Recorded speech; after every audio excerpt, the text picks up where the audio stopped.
हिंदी में यूपीएससी की तैयारी से संबंधित प्रोग्राम्स को देखने के लिए सब्सक्राइब करें स्टडी IQ IAS हिंदी। नमस्कार, बहुत बहुत स्वागत है आप सभी का स्टडी IQ IAS हिंदी में। मेरा नाम है अतुल जैन। एक बार जरा इस लड़की को देखिए। ये जो फोटो मैंने स्क्रीन पर खोला हुआ है, ये फोटो जो है ये एक 26 साल की लड़की का है जो अब इस दुनिया में नहीं है। इसका नाम है एना सेबेस्टियन पेराइल। ये चार्टर्ड अकाउंटेंट थी। चार्टर्ड अकाउंटेंट बनने के लिए कितनी मेहनत लगती है, कितनी परिश्रम लगती है, वर्षों वर्ष लोग पढ़ाई करते रहते हैं, पेपर्स देते रहते हैं, बार बार संघर्ष लगता है। आप में से काफी लोग शायद या खुद सीए की तैयारी कर रहे होंगे या फिर आपके परिवार में कोई सीए होगा, तो आप लोग जानते होंगे कि कितना संघर्ष जो है, कितना मेहनत सीए बनने के लिए लगता है। और सीए बनने के बाद एना सेबेस्टियन का जो एक सपना था कि एक बड़ी कंपनी, एक टॉप 4 कंपनियों में से एक जो मानी जाती है, उसमें उसे नौकरी करनी थी और उसकी नौकरी लगी अर्न्स्ट एंड यंग में। अर्न्स्ट एंड यंग एक दुनिया की सबसे बड़ी जो एक कंपनियों में से एक मानी जाती है। कंसल्टिंग के क्षेत्र में टॉप 4 कंपनियां जो हैं, बिग 4, उनमें से एक अर्न्स्ट एंड यंग है। अर्न्स्ट एंड यंग में एना सेबेस्टियन पेरिल काम करती थी। वहां पर उनको अभी ज्वाइन किए हुए 4 महीने हो गए थे और 4 महीने बाद ही अचानक उनकी मृत्यु हो गई। अब क्या हुआ है, उनकी मृत्यु के बाद उनकी मां ने, एना सेबेस्टियन की मां ने क्या किया है, उन्होंने जो अर्न्स्ट एंड यंग के जो भारत के प्रमुख हैं, राजीव नेमानी, उनको एक ओपन लेटर लिखा है, उनको एक पत्र लिखा है जिसमें अर्न्स्ट एंड यंग की जो कार्य पद्धति है, जिस तरीके से अर्न्स्ट एंड यंग में काम किया जाता है, जिस तरीके से एक युवा एम्प्लॉई को, एक ऐसे एम्प्लॉई को जो नया जिसने कंपनी में काम करना शुरू किया है, उसके साथ जिस तरह का आचरण किया जाता है, उस पर गंभीर सवाल उठाए हैं। यह सवाल जो है, इसको हम सभी को जानना बहुत जरूरी है, क्योंकि भारत में यह डिबेट हमेशा होती है, चाहे वो NR नारायण मूर्ति साहब का कमेंट हो कि 70 घंटे काम करना मैंडेटरी है, चाहे वो ओला के जो फाउंडर हैं भाविश अग्रवाल, उनका यह कहना हो कि संडे की छुट्टी की कोई आवश्यकता नहीं है, यह भारतीय संस्कृति नहीं है कि हम संडे को काम ना करें, 7 दिन काम करना चाहिए। इस प्रकार की चर्चाएं जो है ये बार बार उठती रहती हैं और ऐसे में यह समझना आवश्यक है कि काम की अपने वर्कप्लेस पे, काम की जगह पर मेहनत और उत्पीड़न के बीच में क्या फर्क होता है, और यह फर्क अगर है तो इसको कैसे स्थापित किया जा सकता है, इसको अगले 5-7 मिनट में मैं आपको समझाने की कोशिश करूंगा। और मैं आशा करता हूं कि मतलब आप में से कई लोग हो सकता है मेरे से सहमत ना हो, वो आपकी मर्जी है, लेकिन मैं कम से कम एक जो इसमें संतुलित विचार है वो आपको बताने की कोशिश जरूर करूंगा।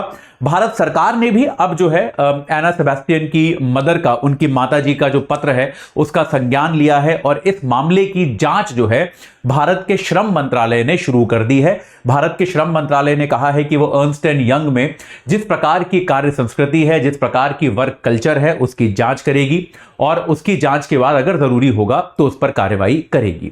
ठीक है, खैर ये चर्चा हम करते रहेंगे, लेकिन ये चर्चा भी करेंगे अगले 5-7 मिनट में। लेकिन उसके पहले आपको बता दूं कि भाई हमारा P2I बैच जो है प्रतिज्ञा प्लस, वो आज सुबह से शुरू हो चुका है। AJ लाइव कोड लगा के आप इससे जुड़ सकते हैं।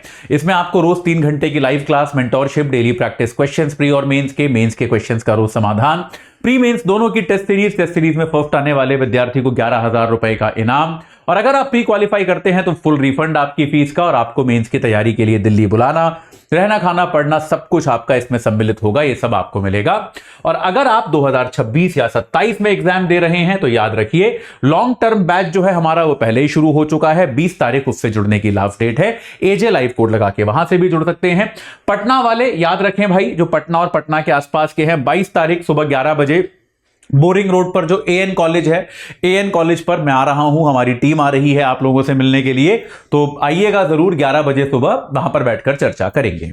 चलिए अब एक बार इस पूरे मामले को समझने का प्रयास करते हैं कि ये हुआ क्या है। तो एना सेबेस्टियन जो है, ये एक, जैसा कि आपको मैंने बताया, अर्न्स्ट एंड यंग नाम की एक कंपनी है, ENY इसको बुलाया जाता है आमतौर पर, और ये दुनिया की कंसल्टिंग के क्षेत्र में, ऑडिट के क्षेत्र में सबसे बड़ी कंपनियों में से एक है।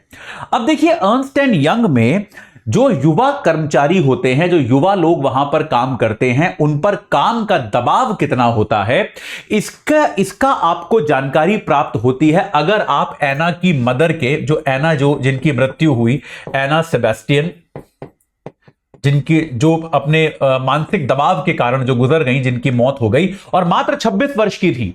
तो याद रखिएगा, कोई और बीमारी इनको नहीं थी। तो इनकी मृत्यु के बाद इनकी मां के पत्र को अगर आप पढ़ेंगे तो 4-5 पेज का पत्र है, उसको समय मिलेगा तो पढ़िएगा। मैं टेलीग्राम पे उस पत्र का लिंक डाल दूंगा, आप उसको देख सकते हैं।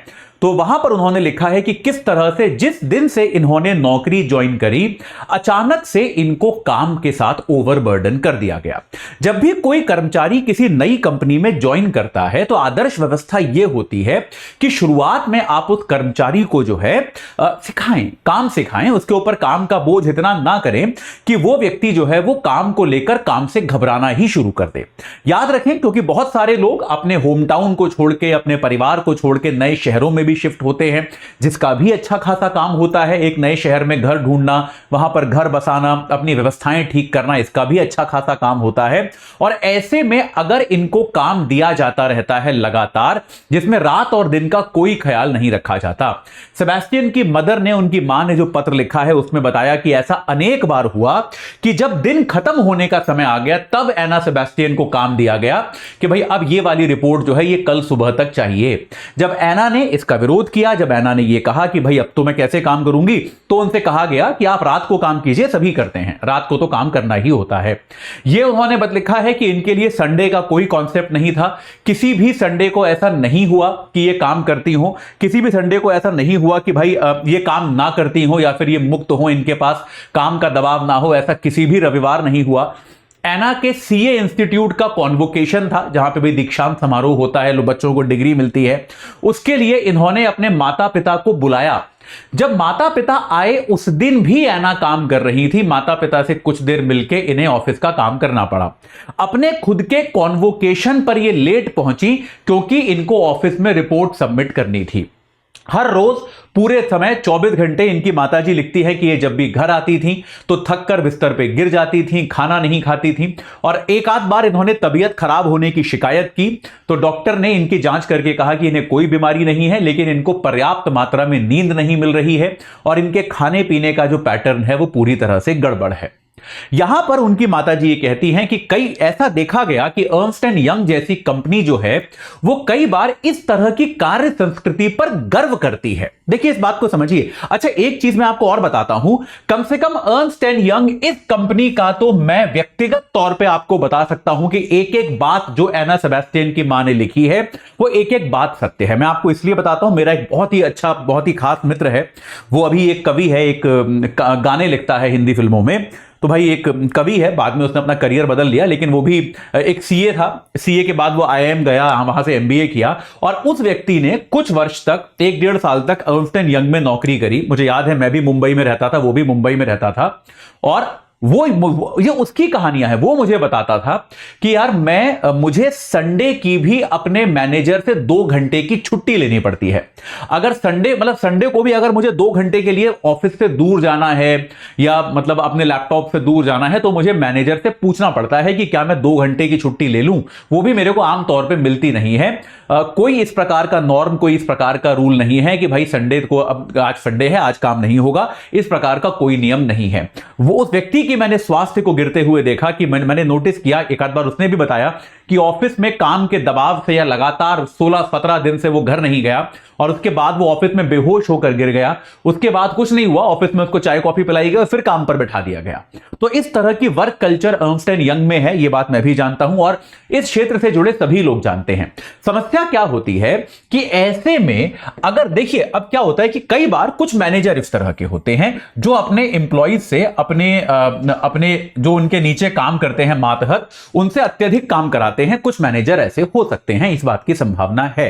परंतु कई बार क्या होता है कि इस तरह की प्रॉब्लम जो होती है वो किसी एक मैनेजर में ना होकर पूरी कंपनी की कार्य संस्कृति में होती है। तो देखिए, एक आध मैनेजर अगर इस तरह का है तो उसमें मेरे ख्याल से कोई बात नहीं, वो आपको हर तरह के लोग मिलते हैं जीवन में, लेकिन अगर मान लीजिए कंपनी की कार्य संस्कृति इस तरह की नहीं है, एक आध मैनेजर इस तरह का काम कर रहा है, तो कंपनी में उसकी शिकायत का एक तंत्र होना चाहिए कि भाई अगर किसी एम्प्लॉई को कोई मैनेजर इतना परेशान कर रहा है कि 4 महीने से लगातार 7 दिन काम करा रहा है, एक भी दिन की छुट्टी नहीं दे रहा, रात को भी काम करा रहा है, दिन को भी काम करा रहा है। उनकी माताजी ने यह भी लिखा है कि 16 से 18 18 घंटे रोज काम करना तो बहुत ही नॉर्मल प्रैक्टिस है और ऐसा लगता है कि कंपनी इस बात पर गर्व करती है। कंपनी के जो सीनियर लोग हैं वो इस बात पर गर्व करते हैं कि हमारे यहां तो 16 से 18 घंटे रोज काम किया जाता है, यह सामान्य प्रैक्टिस है। अब देखिए इस बात को समझिए कि अगर कोई मैनेजर ऐसा है तो आप उसकी, और कोई व्यक्ति ऐसे गलत तरीके से काम करा रहा है तो आप उसकी शिकायत करें, उसका तंत्र होना चाहिए। अगर इसकी शिकायत का तंत्र उपस्थित नहीं है और बाकी कंपनी भी ऐसे ही काम करा रही है तो इस बात की पर्याप्त संभावना है कि यह कंपनी की वर्क कल्चर है। ये बात आप समझ रहे हैं। और इस बात को समझें कि इसमें क्या होता है कि कई बार एम्प्लॉइज को यह बताया जाता है कि आप अगर किसी कंपनी में काम कर रहे हैं तो यह आपका नैतिक कर्तव्य है कि आप 7 दिन काम करें, रात भर काम करें, दिन भर काम करें, यह आपका नैतिक कर्तव्य है। और भले ही ऐसा करने के लिए आपका स्वास्थ्य खराब हो जाए, आपका जो है जीवन शैली खराब हो जाए, आप अपने परिवार से दूर हो जाएं, ये सब चीजें आप कर सकते हैं, लेकिन आपको कंपनी जो कह रही है वो सारे काम करते रहने पड़ेंगे। ऐसा कई बार एम्प्लॉइज को बताया जाता है, ऐसे ज्ञान, ऐसी शिक्षा कई बार एम्प्लॉइज को दी जाती है। भारत में यह बात भी हम जानते हैं कि नौकरियां ऐसी बहुत ज्यादा तो है नहीं, तो कई बार युवा लोग जो होते हैं वो दबाव में आकर इस प्रकार की जीवन शैली अपनाते हैं। मेरे को आज भी याद है जब कोविड चला था, कोरोना वायरस चला था, उस समय बहुत सारी कंपनियों ने इस तरह के प्रयास किए थे कि एम्प्लॉइज जो थे, जो लोग काम करते थे, उनको ऑफिस बुलाया जाए किसी तरह से झूठे सर्टिफिकेट बनवाकर, और बहुत सारे लोग अपने जीवन को और अपने परिवार वालों के जीवन को खतरे में डालकर ऑफिस गए थे। इस तरह की टाइम्स ऑफ इंडिया में रिपोर्ट्स आई थी, इकोनॉमिक टाइम्स ने तो पूरा एक सर्वे किया था इस पर। वहां के एक पत्रकार हैं शेफाली भट्ट, उनकी एक स्टोरी आई थी कि किस तरह से कोविड के समय में कंपनियों ने जबरदस्ती एम्प्लॉइज को ऑफिस बुलाया था, नियमों को ताक पर रखकर, और एम्प्लॉइज को जाना पड़ा था, वो इससे मना नहीं कर पाए थे। तो सवाल यह होता है कि क्या भारत में हम लोग एक कार्य संस्कृति की समस्या से जूझ रहे हैं? इस बात को समझिए कि हम एक ऐसे समय में हैं जब हमारे यहां नई कंपनियां आ रही हैं, स्टार्टअप्स आ रहे हैं, नए नए तरीके के काम हो रहे हैं, जिसमें बहुत मेहनत होती है, इसमें कोई डाउट नहीं है। और इस बात को भी मैं मानता हूं कि कई बार अलग अलग तरह की कंपनियों में आपको अलग अलग प्रकार का श्रम, अलग अलग प्रकार की मेहनत जो है वो करनी पड़ती है, इसमें कोई समस्या नहीं है, इसमें कोई दिक्कत नहीं है। लेकिन कहीं ना कहीं कंपनियों के अंदर एक इस प्रकार की व्यवस्था की जानी चाहिए कि आप ये देखें कि एक तो किसी भी एम्प्लॉय से मानवीय सीमा के अंतर्गत ही काम कराया जाए। इसके अलावा जिस तरह से हर कंपनी में एक सेक्सुअल हैरेसमेंट के खिलाफ एक पॉश कमेटी बनाई जाती है, वैसे ही इस तरह की उत्पीड़न के खिलाफ भी समिति बननी चाहिए। इस तरह के उत्पीड़न की भी शिकायत की व्यवस्था होनी चाहिए और इस शिकायत में सरकार को भी भागीदार बनना चाहिए, क्योंकि अगर कंपनी की कार्य संस्कृति ही ऐसी है तो अगर कोई कर्मचारी इसकी शिकायत करेगा तो उस पर कोई कार्रवाई नहीं होगी, उल्टा कर्मचारी पर ही कार्रवाई होगी। तो यह बहुत आवश्यक है कि इन चीजों को लेकर, जैसे मजदूरों के लिए नॉर्म बनाए जाते हैं कि आप 12 घंटे से ऊपर उनसे काम नहीं करा सकते, वैसे ही नॉर्म, वैसे ही नियम कायदे जो है वो कॉर्पोरेट इंडिया में काम करने वाले लोगों के लिए भी बने कि भाई उनके काम के घंटों की एक सीमा होगी, उससे ज्यादा घंटे वो काम नहीं करेंगे। अगर उनका मानसिक स्वास्थ्य या शारीरिक स्वास्थ्य जो है वो किसी तरह से प्रभावित हो रहा है तो उसका भी ध्यान कंपनी रखेगी। इस तरह के नियम बनाए जाने बहुत जरूरी हैं। एना सेबेस्टियन की मदर जो है उन्होंने ये भी लिखा कि जब एना इस कंपनी में काम करते करते मर गई। देखिए इस बात को समझिए, आप युवा लोग हैं, मैं ये बात आपको सिखा रहा हूं, ये बात मैं आपको बताता हूं, क्योंकि कई बार क्या होता है, लोगों को लगता है कि उनकी नौकरी बहुत जरूरी है, वो कोई बहुत जरूरी काम कर रहे हैं। मैं हमेशा ये कहता हूं कि आपके परिवार, आपके अपनों से ज्यादा जरूरी कोई नौकरी नहीं है, कोई काम नहीं है। अगर कल को आपको कुछ हो गया तो कंपनी को एक भी दिन नहीं लगेगा आपकी जगह दूसरा आदमी लेकर आने में। कंपनी जैसे चल रही थी वैसे ही चलती रहेगी। ये बात एकदम क्लियर है, ये बात एकदम स्पष्ट है। आपके परिवार वाले जो हैं, आपके मित्र जो हैं, आपके अपने जो हैं, वो आपका रिप्लेसमेंट नहीं ला पाएंगे। तो हमेशा, मैं ये नहीं कह रहा काम मत कीजिए, लेकिन हमेशा इस संतुलन को ध्यान में रखिए। अगर आपको अपने काम के लिए अपने परिवार से दूर होना पड़ रहा है, अपने परिवार को इग्नोर करना पड़ रहा है, अगर आपको ऐसा लगता है कि आप अपने बच्चों की शक्लें नहीं देख पा रहे, परिवार वालों की शक्लें ही नहीं देख पा रहे हफ्तों हफ्तों तक, तो बेहतर है कि आप ऐसा काम ना करें। ये बात याद रखें। एना सेबेस्टियन की मदर ने अपने लेटर में यह भी लिखा है कि जब एना का अंतिम संस्कार किया गया तो अर्न्स्ट एंड यंग उस कंपनी में जिसमें वो पिछले 4 महीने से काम कर रही थी, रात दिन 24 घंटे, जिस कंपनी के काम के कारण शायद उनकी जान गई, उस कंपनी से उनके फ्यूनरल में, उनके अंतिम संस्कार में एक भी व्यक्ति नहीं आया। एक भी व्यक्ति पूरी कंपनी से, ना उनका मैनेजर, ना उनके साथ काम करने वाला कोई व्यक्ति उनके अंतिम संस्कार तक में नहीं आया। तो अब भारत सरकार ने इस पे जांच बिठाई है। इस जांच से कुछ परिणाम निकलेगा या नहीं, मेरे को संभावना बहुत ज्यादा नहीं लगती, लेकिन इस पर गंभीरता से विचार होना चाहिए। ये बहुत अच्छी बात है कि इस पर एक राष्ट्रीय बहस हो रही है। हालांकि बहुत दुखद है कि एक 26 साल की लड़की को अपनी जान गंवानी पड़ी इस पर बहस शुरू करने के लिए, लेकिन इस पर बहस हो रही है, यह अपने आप में एक बहुत अच्छी बात है। और कॉर्पोरेट इंडिया के अंदर भी लोगों के अधिकार क्या हैं, लोगों से कितना काम कराया जा सकता है, मानवीय सीमा क्या है, लोगों के साथ कैसा आचरण कंपनी के अंदर होना चाहिए, इसके स्पष्ट नियमों की आवश्यकता है। और इसमें कंपनी, इंडस्ट्री को अपने नियम बनाने चाहिए और सरकार को भी इसमें कहीं ना कहीं सम्मिलित होना चाहिए। तभी यह वास्तव में एना सेबेस्टियन को सच्ची श्रद्धांजलि होगी, जिन्होंने 26 साल की उम्र में अपनी जान गंवा दी। आज के लिए इतना ही, अभी के लिए इतना ही। इसमें आगे जो कुछ भी होगा मैं आपको बताऊंगा। आपको एक बार फिर बता दूं, अगर आप पटना में हैं, बिहार में रहने वाले हैं, पटना के आसपास कहीं रहते हैं, 22 तारीख सुबह 11 बजे हम लोग सब आ रहे हैं आपसे मिलने। यहां पर आपको जितने भी लोग दिख रहे हैं सब पहुंचेंगे, एएन कॉलेज में मिलेंगे आप लोगों से लाइव। तो आप तुरंत जुड़ जाइए भाई, रजिस्ट्रेशन लिंक होगा, उस पर आप जाके रजिस्टर कर लीजिए।